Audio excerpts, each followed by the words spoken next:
Greetings and salutations, fellow pilots. In this video, I will be featuring the Westland P.1056 British heavy fighter. We are on our way to getting the heavy fighter Javelin, something I'm really looking forward to, and really want to feature that aircraft for you guys. But along the way, we have a few aircraft to highlight. Next we'll be going over the P.228 once we get it, and then finally, of course, the Javelin. So lots to look forward to, and I'm really excited about bringing those aircraft to you. But hey, on to the P.1056. This aircraft has 4 20mm Hispano cannons that do 130 damage per second. So I would say maybe like a medium damage per second there. 420 rate of fire, which is not bad at all. That's pretty good, pretty strong rate of fire. And an effective firing range of 780 meters, which is excellent. But it also has 2 40mm Rolls-Royce cannons that do 240 damage per second. Now they do have a low rate of fire of 120 rounds per minute, and maybe about a medium high effective firing range of 640 meters.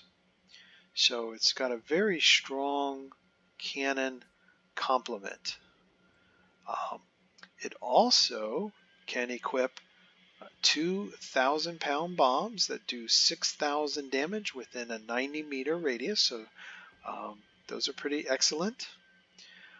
Also has 8 rockets that do 1,500 damage each in a 35-meter radius.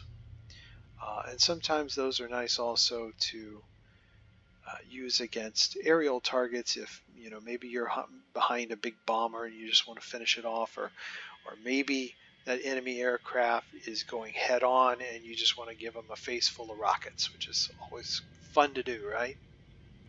Now one of this aircraft's greatest strengths is its high airspeed and a long-lasting boost, which is as I recall 30 seconds, so an excellent boost there.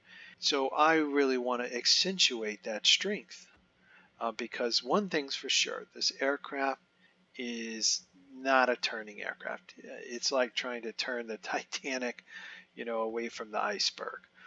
We do have a upgrade that kind of helps maneuverability, but for the most part, I'm trying to increase that high airspeed, the strength of that aircraft, and I'm doing that with the upgrade of Improved Aircraft Polish 3, which increases the maximum airspeed by 5% and gives us 25% acceleration in a dive.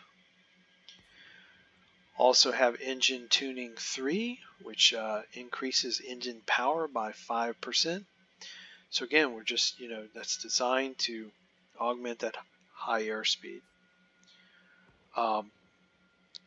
I do have Improved Flaps 3 for which increases efficiency of airspeed reduction with idle by 20%, but gives us 3% to maneuverability in turn. So I did devote one upgrade to trying to increase the maneuverability in turns, just so that there's some assistance to this aircraft that's just horrible in that regard.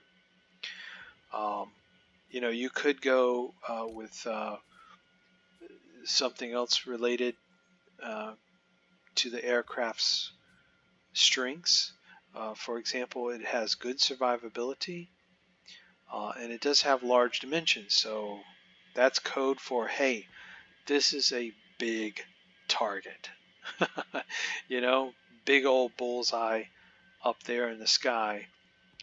So you could go with something that enhances the strength of the aircraft of having good survivability with improved covering, which decreases the chance of critical damage to wings and tail by 20% and the aircraft's HP by 5%. I think that is a totally viable option on this aircraft.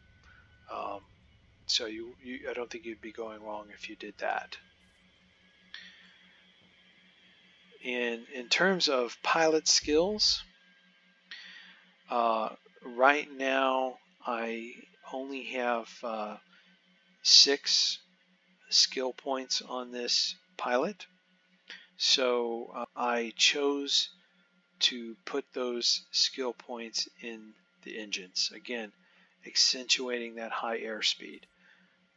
With Engine Guru 1 and Engine Guru 2, which collectively increase this aircraft's thrust and top speed by 5%. The two skills are cumulative with one another. So we're really, investing in this aircraft's speed. To try to deal with fire, should that become a problem, I had one extra skill point that wasn't quite sure what I wanted to do with it, so I did put it into firefighter so that we do have a skill that can deal with fires if we have to.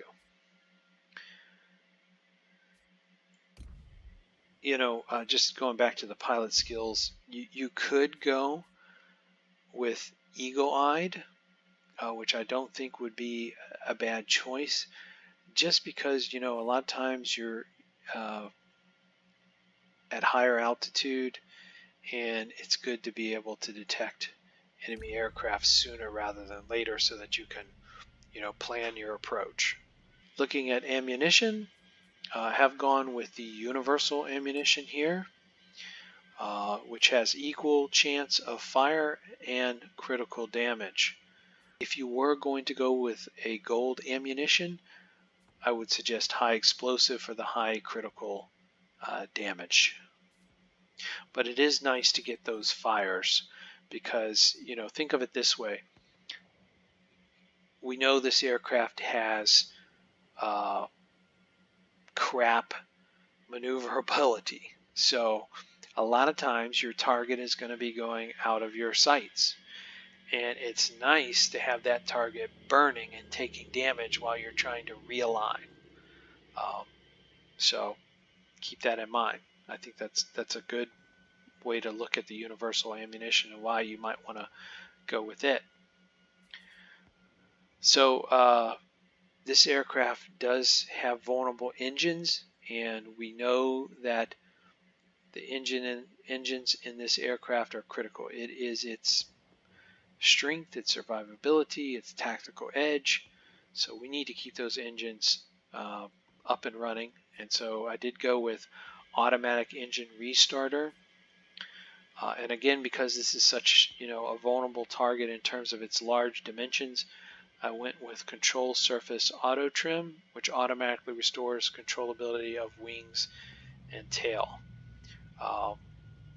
Both of those are, in fact, all 3 of the consumables I've gone with here, including engine cooling, which we're about to go over, are gold consumables, and they have a 60-second cooldown.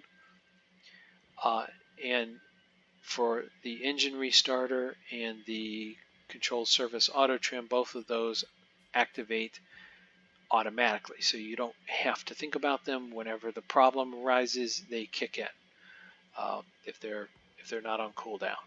So that's good because you can concentrate on flying your aircraft. You can concentrate on targeting the enemy and just having situational awareness rather than having to worry about activating those consumables. And finally, what I think is it's just not even arguable, it's an absolute must on this aircraft, is the engine cooling. So we've got that high, long-lasting boost, which is really awesome. And using this consumable, once we have used up the engine boost, we can kick this consumable in, and we're back up 70% of that engine boost. So that is really fantastic. Um, and again, it's got,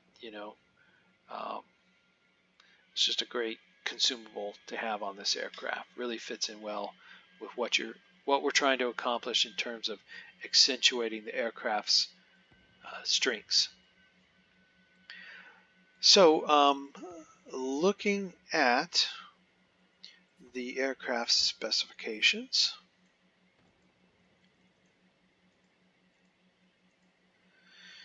our optimum altitude is 2,000 meters, so I would say that's high medium altitude. You're almost up into the upper altitude, but not quite. It's medium altitude.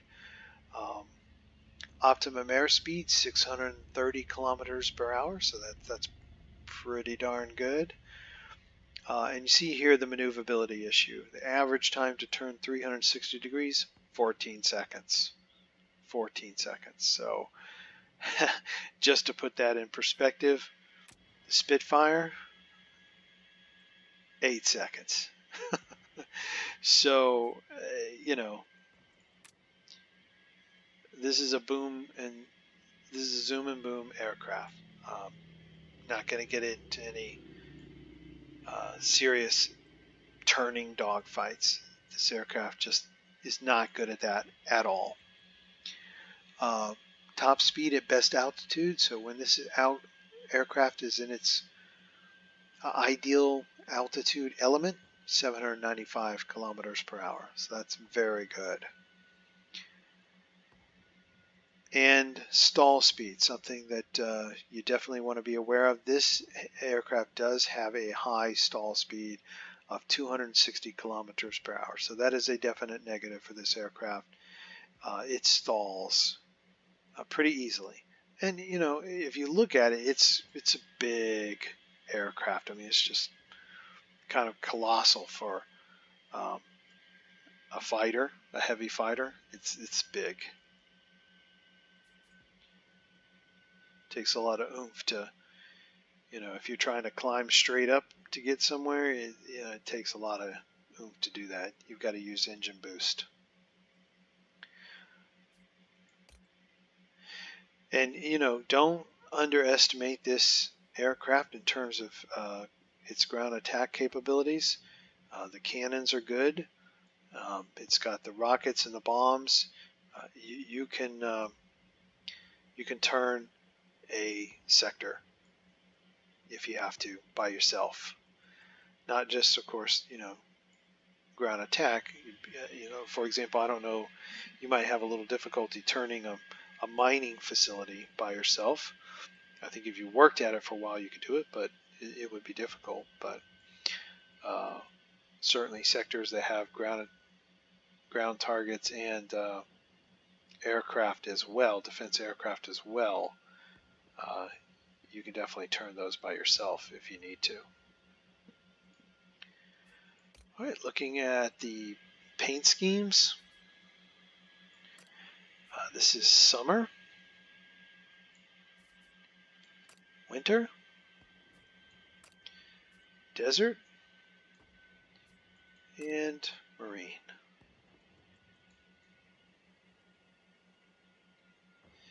It's definitely not the best looking aircraft. So, if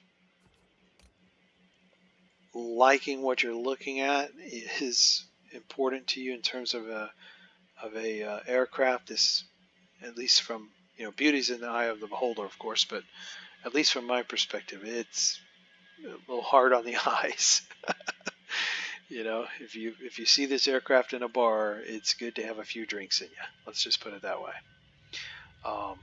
But it performs well, and hopefully you'll see that in our PvP that we'll be featuring in the video later. But for right now, let's head over to World of Warplanes website and use their Compare Aircraft tool to see how this aircraft fits in with other Tier 8 heavy fighters. So let's do that now. Okay, pilots, we are here on World of Warplanes website using their terrific Compare Aircraft tool. First up, we have the Lockheed XP-58 Chain Lightning, and the Chansvat XF-5U Pancake, which is an excellent aircraft. And looking at gun armaments, we see that both the Chain Lightning and the Pancake are indicated as being inferior to the P.1056. So let's look into that a little bit further and try to see why that is. Alright, so looking first at the Chain Lightning, we see right off the bat that it has 4 37mm cannons, and those cannons do 200 damage per second with a rate of fire of 120 rounds per minute and 560 meter effective firing range.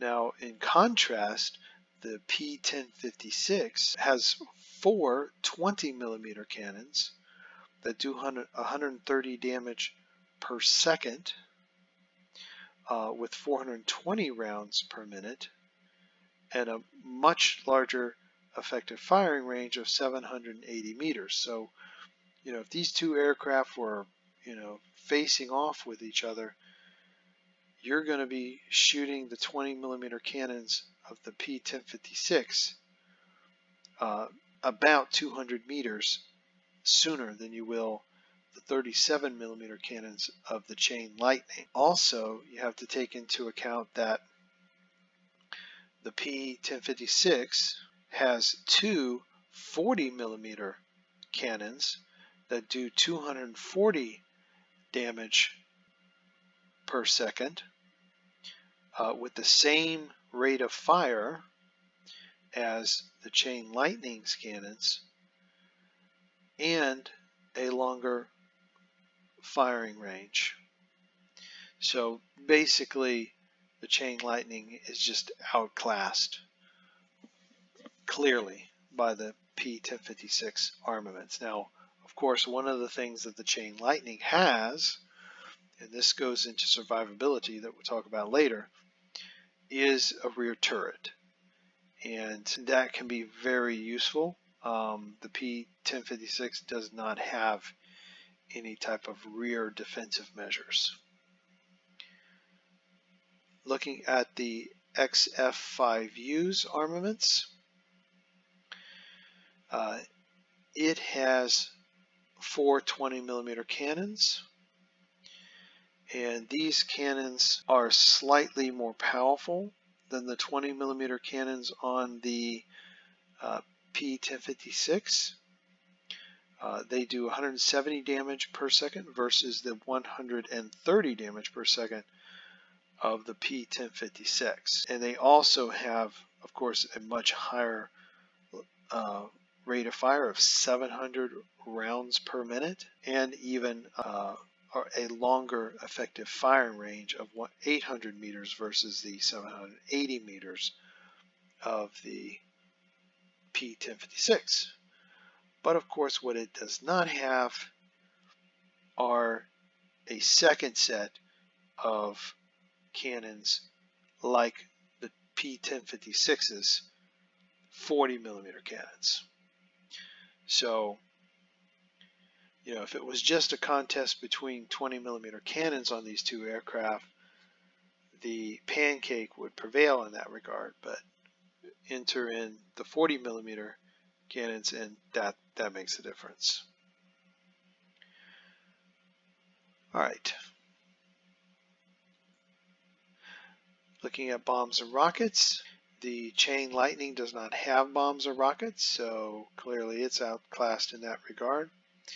The Pancake only equips either 2 bombs that do 6,000 damage each, which is the same as what the bombs on the P.1056 do. Or it can equip 2 Tiny Tim rockets, which do 4,500 damage in a 70-meter radius. So, not as powerful. Of course, rockets are more versatile in that you can fire them and then maneuver away. versus bombs, you gotta kind of, you know, hang on the target longer to make sure that they're hitting in the right place. You just can't pull the trigger and, you know, buzz out of there. Looking next to survivability, the chain lightning is slightly better in that regard to the P.1056, and what we're really talking about here are hit points.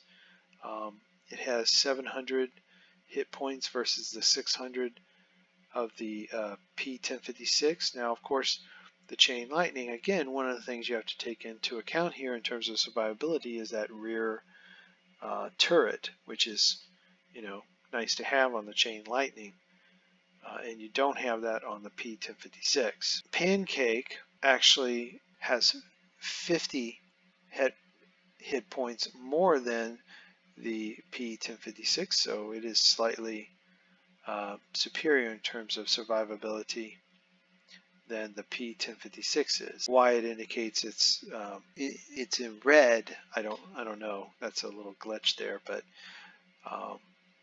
it is slightly more survivable than the P.1056.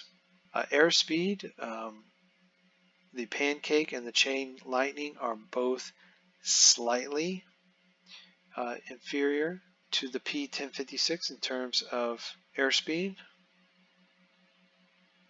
but not by much. Top speed at best altitude, the Pancake is slightly superior to the P.1056, whereas the Chain Lightning is slightly inferior to the P.1056. Average time to turn 360 degrees, and this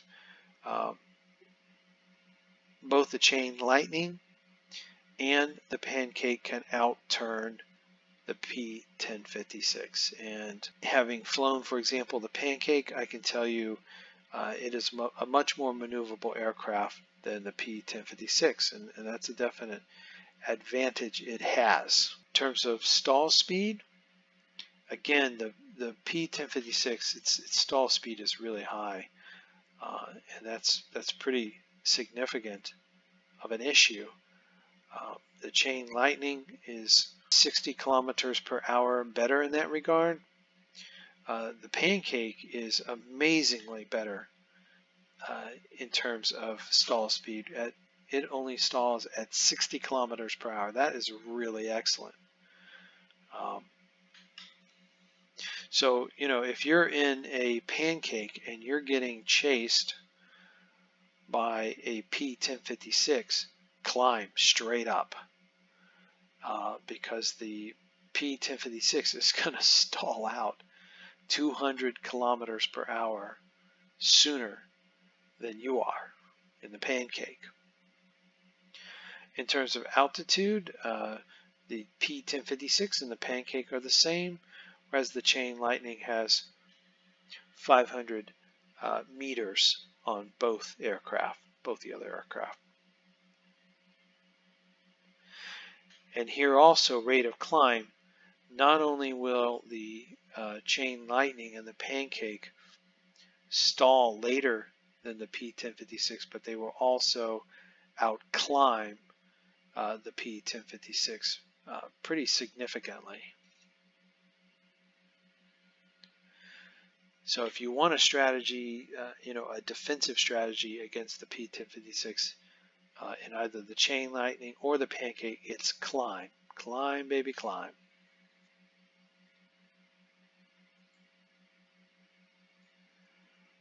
All right, and last and certainly not least, the ME-262 Schwab, which is an excellent aircraft. Really enjoy flying the ME-262 class. Looking first at gun armaments, we see though that the P.1056 is indicated to be much superior to the ME-262, and let's take a look and see why that is.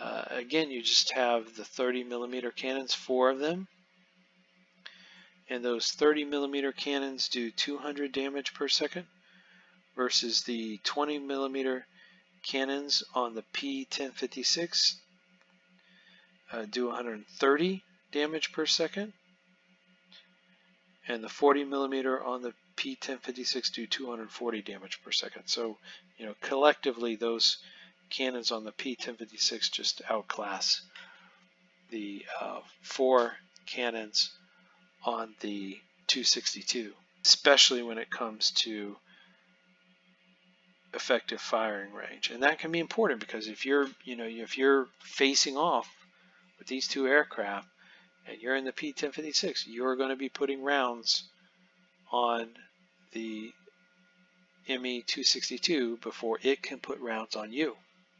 It's a huge advantage. And of course, we'll get to the bombs here shortly, but the ME-262 only has rockets, which are salvo fired, so you can use them on ground targets, but they're really better against other aircraft. So you can equip, though, a bomb on the ME-262, 2 bombs to be precise, but they do less damage in a smaller radius, 5,000 in damage versus the P.1056's 6,000, and a 75 meter radius versus the P.1056's 90 meter radius.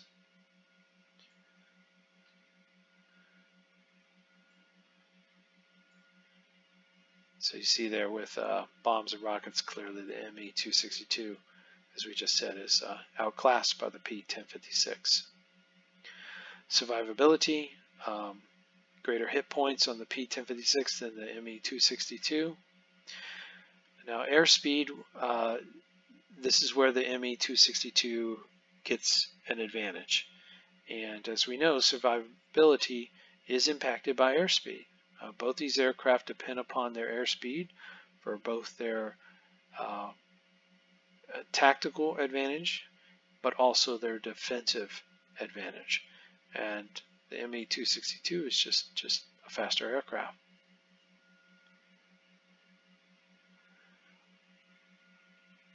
In terms of average time to turn 360 degrees, these aircraft are the same. Rate of roll the same. Optimum airspeed similar, but again the ME-262 better in that category. Stall speed, the ME-262 is only slightly better in that regard than the P.1056. Probably not a huge difference there.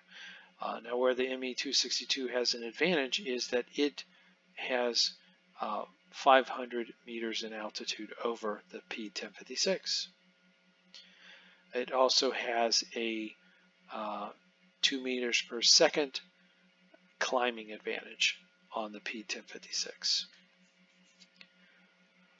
Alright, so I hope that that helps put the Westland P.1056 in context with other Tier VIII heavy fighters, and can kind of help guide you as to which of these aircraft do you want to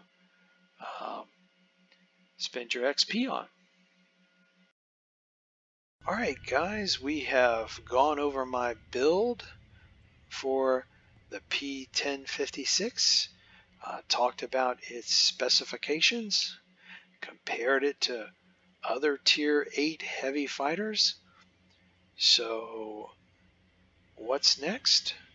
We are going to jump into some PvP and see how this beast performs. Let's do it.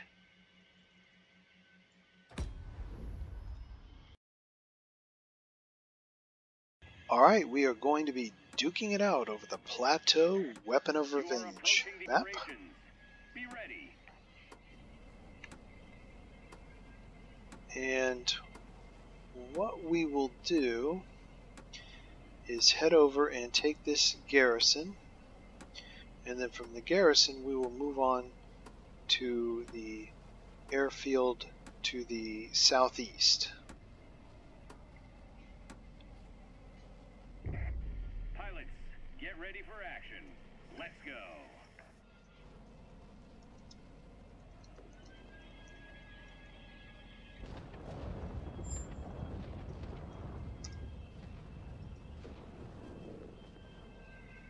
That was very nice of him to mention that in chat.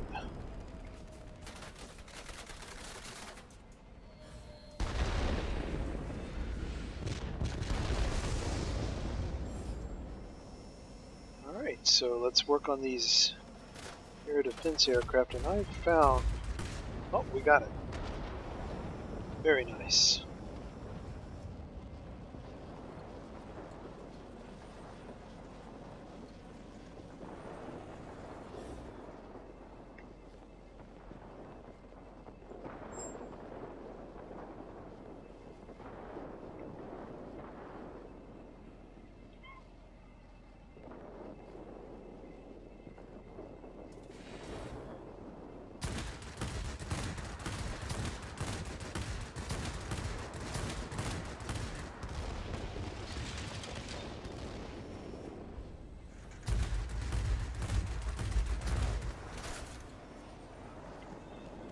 Well, folks, I think it's time to get out of Dodge.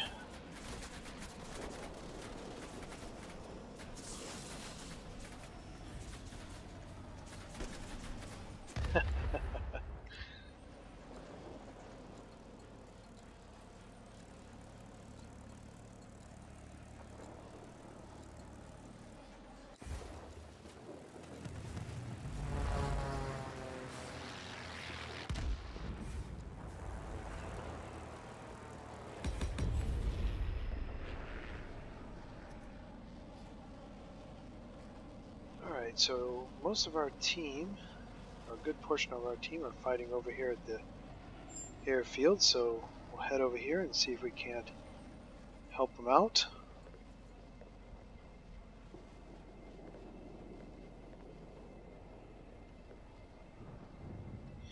Yeah, you know, I think we need to abort that.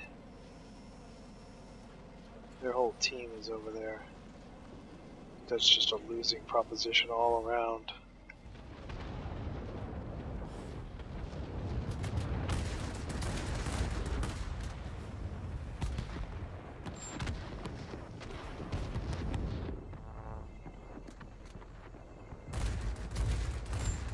Yeah, so zooming in really helps the shooting, I think, of these cannons.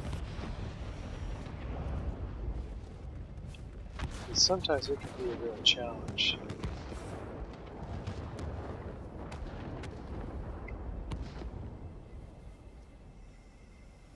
Alright, so we'll flip around here and see if we can't take out this air defense aircraft.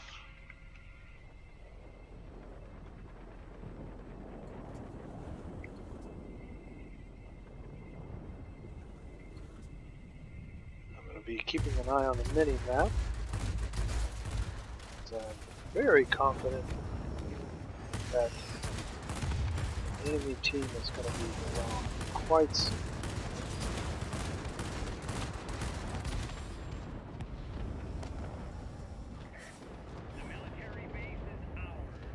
Very nice. What do we have up here? RB-17? This aircraft is just very well suited for taking these out.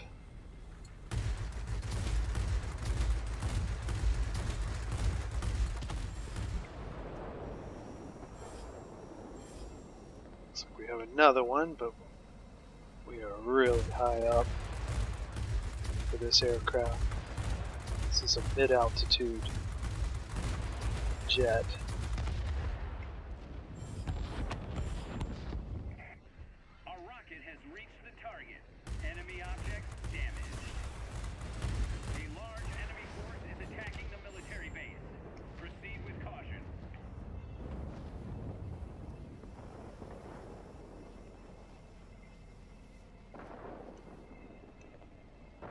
Right, and we've got a Yak-15 down there.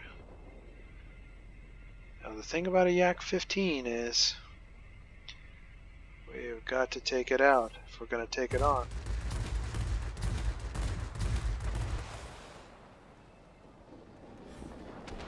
Whoa.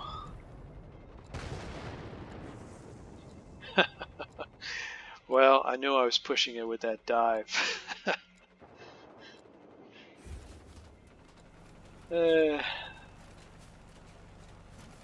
was a minor lack of talent there.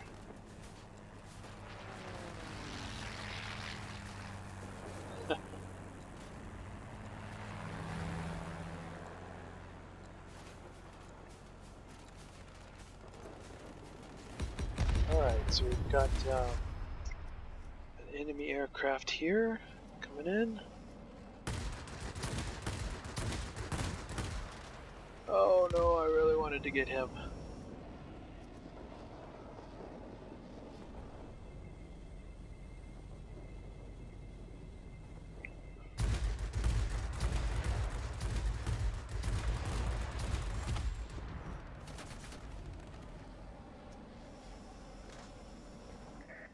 Be advised, a line of thunderstorms is approaching. We'll soon be unable to provide support. Do you copy? Over. Alright, so we're going to flip around here. See if we can't put some ordnance.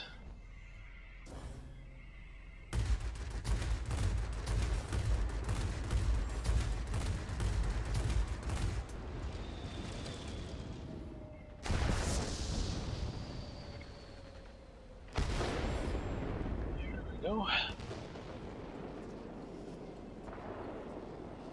Alright.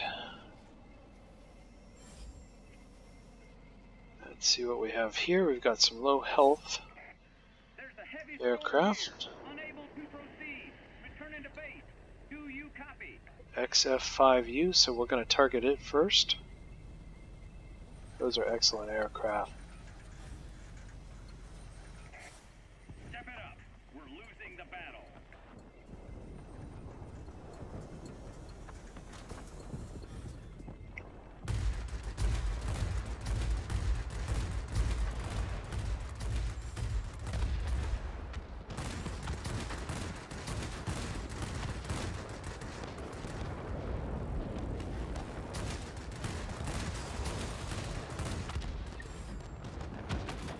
Alright, I think we better get out of dodge because I think we're being chased here a little bit.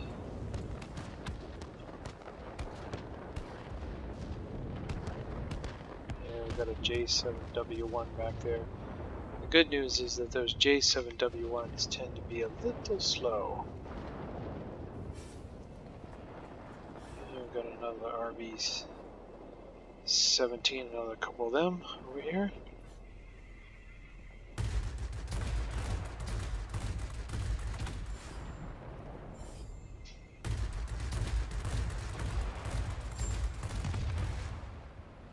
We'll work on these guys. Die, die! Don't you just love blowing stuff up in the sky?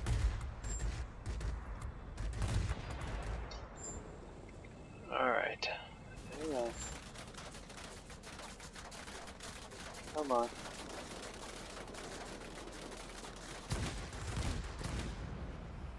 Alright. Whoa. Let's see, flip around here and see if we can get this other RB-17 before it gets out of our firing range here.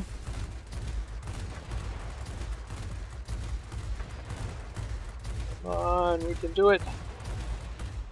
Oh no! Okay, good. Whew. Enemy is launching rocket That was close. strikes on our complex. Try to neutralize the enemy military base. Attention all aircraft. Fall back and regroup.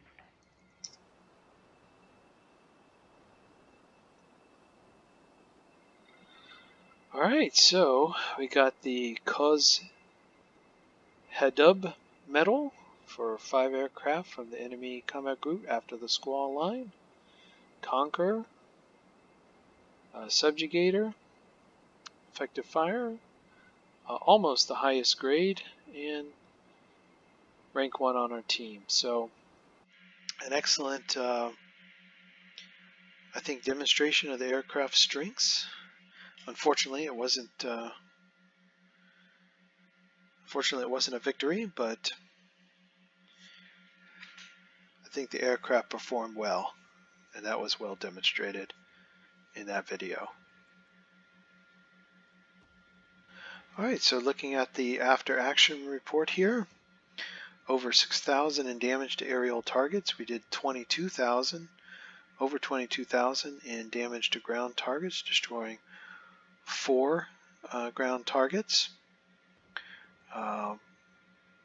11 aerial targets destroyed, and we captured 3 sectors.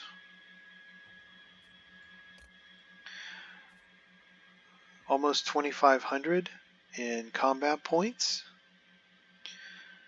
So again, I think this aircraft,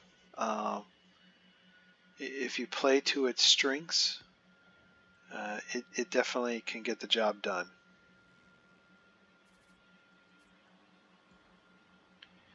Alright, so I hope that you have enjoyed this video, and I think that if you get an opportunity to fly the P.1056, that you'll have a lot of fun and success in it.